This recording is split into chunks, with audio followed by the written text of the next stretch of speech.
Bonsoir à toutes et à tous et bienvenue pour ce nouveau numéro de Que sont-ils devenus où nous partons à la rencontre d'anciens sportifs régionaux. Cette semaine, à l'honneur, Wilfried Forgues, kayakiste toulousain qui a été médaillé d'or aux Jeux Olympiques.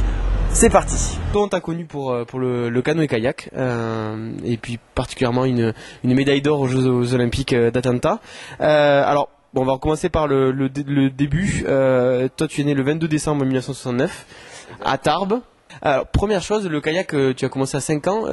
Pourquoi le kayak? Pourquoi ne pas s'être tourné vers un sport, on va dire, peut-être plus connu comme le foot, le rugby? À Tarbes, ça marche pas mal. Alors, pourquoi le kayak? Alors, c'est en fait familial. Hein. Ma mère était prof de gym et dans le milieu des profs de gym du coin, il y avait des personnes qui faisaient du canoë-kayak. Ils ont fait découvrir ça à leurs collègues. Mon père, qui adorait l'eau aussi, se sont mis à pratiquer ce sport vraiment en touriste. Et donc, c'est comme ça qu'à 5 ans, je me suis retrouvé à les suivre sur les rivières avec mon grand frère, qui a 3 ans de plus que moi. Et pendant comme ça, une dizaine d'années, on a sillonné les rivières pyrénéennes, juste au fil de l'eau et pour le plaisir des descentes. Alors, une bonne partie de ta carrière, tu as été en équipage avec Franck à Disson. Justement, est-ce que tu peux nous parler un petit peu de cette rencontre avec Franck? Comment vous êtes dit, si on se mettait tous les deux, comment s'est passée la rencontre? Alors, c'est un tout petit peu plus compliqué. C'est vrai qu'on s'est connus vers l'âge de 8 ans. Moi, j'étais du club de Bagnères. Lui, à l'époque, il n'était pas licencié dans un club. Il en faisait comme ça avec ses grands-parents qui étaient les pionniers qui avaient descendu des rivières pour la première fois dans les Pyrénées. Et donc, lui en faisait comme ça, mais sans être vraiment licencié. Et donc, un jour, on s'est rencontrés sur une compétition à Tarbes, où d'anciens internationaux qui rentraient des championnats du monde faisaient une démonstration. Et donc, à 8 ans, on sillonnait le bord de ce bassin-là. Bateau qui était donc l'équipage Hernance Labedens. On verra pour la suite qui ont été très importants dans notre carrière. Et donc on courait comme ça et deux jeunes gamins de 8 ans qui courent au bord et puis comment tu t'appelles, Wilfried, Franck, et on s'est connus comme ça.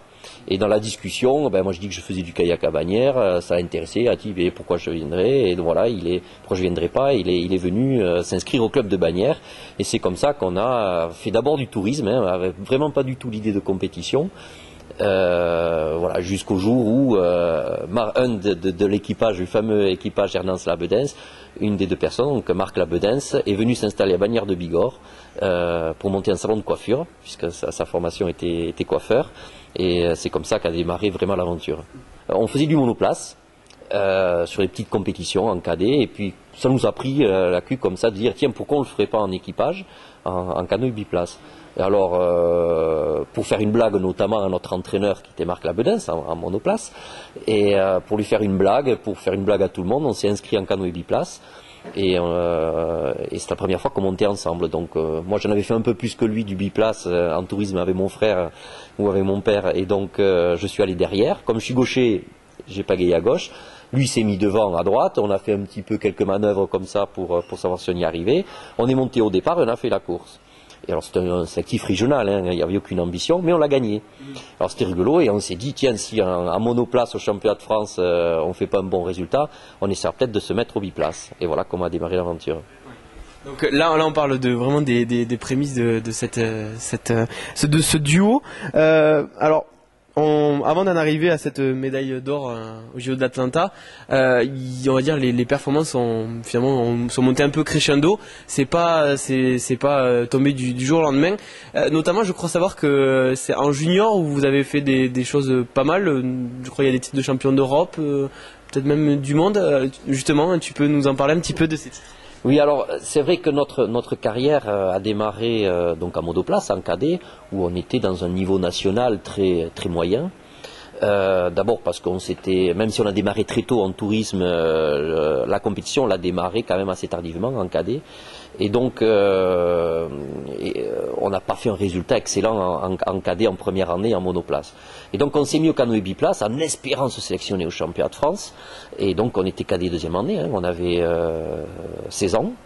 Et donc on a fait un sélectif un jour pour se sélectionner, et là on apprend qu'un bateau qui était le meilleur bateau servait de référence, personne ne se sélectionnait, enfin voilà, on était dégoûtés de la vie.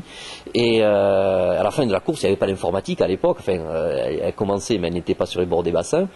En fait on s'est aperçu que c'était nous qui avions fait ce temps-là, et du coup ils nous ont exclus des sélections pour qu'on ne rentre pas dans les quotas. Et on a été, du coup, ils nous ont pris dans un stage junior. Alors des gens qui avaient 1 ou 2 ans de plus que nous, à cet âge entre 16 et 18, ça fait pas le même gabarit, qui préparaient les championnats d'Europe junior. Et donc pour une première expérience, en sachant que l'année d'après, on allait être junior, et qu'il y avait les championnats du monde junior. Donc en cadet, on nous sélectionne à ce fameux stage pour déjà appréhender les meilleurs Français qui allaient partir là-bas. Et pendant le stage, en fait, on les a battus quasiment tout le temps. Et c'est nous qui sommes partis au championnat d'Europe junior. Donc pour se faire une première expérience face aux Tchèques qui faisaient une tête de plus que nous, des épaules 2 fois comme les nôtres, avec beaucoup plus d'expérience. Et donc on a beaucoup travaillé, beaucoup bossé pour ces championnats d'Europe. On avait 2 mois devant nous, donc c'était très court. Et on les gagne. On les gagne, à la surprise de tout le monde, à la nôtre d'abord, on les gagne. Et c'est comme ça que c'est parti. L'année d'après, on gagne les championnats du monde junior. Alors après, on a fait un break au niveau de nos études, puisqu'on poursuivait des études en même temps. Donc, Franck était en prépa HEC à Fermat, à Toulouse, donc il était quand même très, très pris. Moi, je faisais un doc de maths à Paul Sabatier. Et on s'entraînait, mais on n'était quand même pas au niveau d'aller au championnat du monde senior et pouvoir prétendre avoir des médailles. Donc là, on a fait un petit break d'1 an. Et après, on s'est remis à fond et c'est parti comme ça. 90, on était senior, 2e année. On a gagné une manche de Coupe du Monde. C'était la toute première. Et puis en 89 d'abord, on va au championnat du monde, mais là ça s'est pas très très bien passé. On a vu par contre l'expérience. L'année d'après, on gagne une manche de Coupe du Monde sur la saison, et l'année d'après, on est champion du monde. On a 21 ans. Voilà, donc la suite. Était ensuite encore plus belle. Donc voilà, les championnats du monde, le premier titre de champion du monde, c'est en 91 à Tracen en Slovénie. C'est bien ça.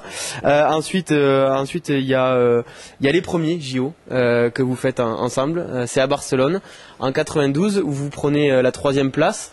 Alors justement, les JO pour des disciplines comme le canoë-kayak, c'est quand même autre chose. C'est encore autre chose que les championnats du monde. C'est même l'événement phare. Justement, les premiers JO. Comment ça se passe? Comment on prépare? Est-ce qu'on arrive à réaliser qu'on est aux Jeux Olympiques? Il y avait plusieurs objectifs. D'abord, il faut savoir que le canoë-kayak est aux Jeux Olympiques depuis 1936, en course en ligne. Le slalom est rentré en 72, et pour des raisons d'organisation à l'époque, Montréal, en 76, n'a pas voulu les organiser en slalom. Et ça devait être juste un petit break. Et en fait, le problème, ce qui passait, c'est que le slalom n'a plus été au programme olympique jusqu'en 92. En sachant que s'il n'était plus olympique depuis tout ce temps-là, il n'allait pas forcément l'être après. Donc il y avait non seulement les premiers renouveaux Jeux Olympiques en 92, mais ça allait peut-être être les seuls, donc il ne fallait pas se louper. Là-dessus, on était champion du monde en titre, à la grande surprise de tout le monde aussi. 1 an avant, on était tout jeune, on avait 21 ans. Et le gros problème, c'est qu'effectivement, il fallait préparer ça de façon... Alors la fédération a mis des moyens énormes, tout le monde s'est hyper concentré sur cet événement. On s'est entraîné sur le site olympique l'hiver, on y était tout le temps, il faisait très froid. Enfin, on a essayé de tout faire pour gagner chez les Jeux Olympiques. Tellement tout qu'au final, on s'est quand même pas mal dispersé avec une très très forte pression. Et nous, on a profité, on était donc au Bois de Joinville, on avait arrêté nos études, on ne faisait plus que ça, on ne focalisait tellement plus que ça que le jour des Jeux, ça s'est passé très très vite. Première manche complètement ratée, et on est allé à la pêche d'une médaille sur la 2e manche, et on était très très content d'avoir cette médaille olympique, avec un petit coup amer, parce qu'effectivement, on avait fait tellement, mais de façon désorganisée, de façon un petit peu tout fou, parce qu'on n'avait pas d'expérience olympique trop dans le slalom, qu'on a raté quand même le virage. Voilà, donc le résultat, grosso modo, l'équipe de France était bon. Nous, on avons récupéré une médaille, mais on avait quand même les crocs qui rayaient le parquet pour 4 ans après. Bon, ensuite, après cette troisième place au JO de Barcelone, il y a une médaille de bronze au championnat du monde en Italie, puis l'argent en Angleterre, et puis on arrive ensuite à Atlanta en 96.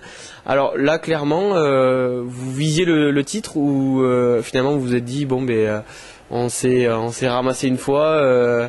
Attention, on va essayer de partir doucement et puis on verra bien ce qui pourra arriver. Alors, depuis ces Jeux de Barcelone, en fait, on a été sur le podium, sur tous les podiums internationaux, sans jamais regagner. Alors, on gagnait des matchs de Coupe du Monde, on gagnait des compétitions internationales, mais les champions du monde, on ne les a pas regagnés, et même champions d'Europe, on ne les avait pas regagnés. Donc, par contre, on était tout le temps sur les podiums. Et on s'est dit, à l'arrivée des Jeux Olympiques de 96, où on avait affiché, même la fédération avait affiché très clairement son ambition d'avoir un titre olympique, comment faire pour y arriver? C'était pas évident, en sachant que on était dans une dynamique donc de très bons résultats, mais pas de gagne. On va parler maintenant de l'après carrière de sportif. Alors déjà, avant juste de parler de cette après carrière, pour donner un ordre d'idée, l'entraînement au quotidien quand tu étais professionnel, ça représente combien de fois par semaine pour donner un ordre d'idée? Ça dépend des périodes, mais ça va de 2 à 3 fois par jour. Donc on est entre une moyenne entre 11 et 17 entraînements par semaine. Effectivement, il faut une organisation lorsqu'on n'a pas de contrat professionnel. Il faut une organisation. Il faut d'abord avoir un métier ou faire des études qui peuvent s'adapter. Alors moi, j'ai eu la chance d'avoir été un athlète admis à France Télécom dans un contrat d'athlète de haut niveau. Alors c'était pas un emploi fictif du tout. J'avais un vrai métier. Simplement, c'était un métier qui me permettait d'avoir un ordinateur portable, des horaires aménagés. Et j'étais chef de projet, donc j'avais un projet transversal qui me permettait de travailler même quand j'étais en stage ou en compétition. Ce qui fait dans une journée, je dirais que 2 entraînements, allez, ça va prendre 4 heures. 4 heures, on peut travailler 5-6 heures sans problème. Et 5-6 heures très efficaces, on arrive aux 7,5 non efficaces. Je dis non efficace, c'est un grand mot, mais avec des pauses, avec un certain nombre de choses.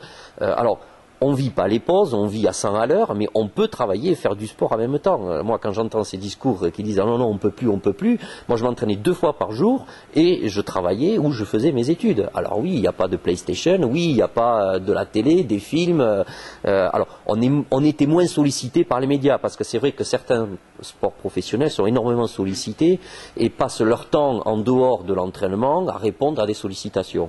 Donc c'est vrai que nous, dans notre période, on va dire, la plus médiatisée quand on a été champion olympique, on a eu du mal à concilier les deux. Alors j'imagine bien que les sports professionnels, ils ont du mal. Mais pour la grande majorité des sportifs, et y compris même dans ces équipes professionnelles, lorsqu'ils ne sont pas tête d'affiche, ils peuvent très bien faire une activité annexe.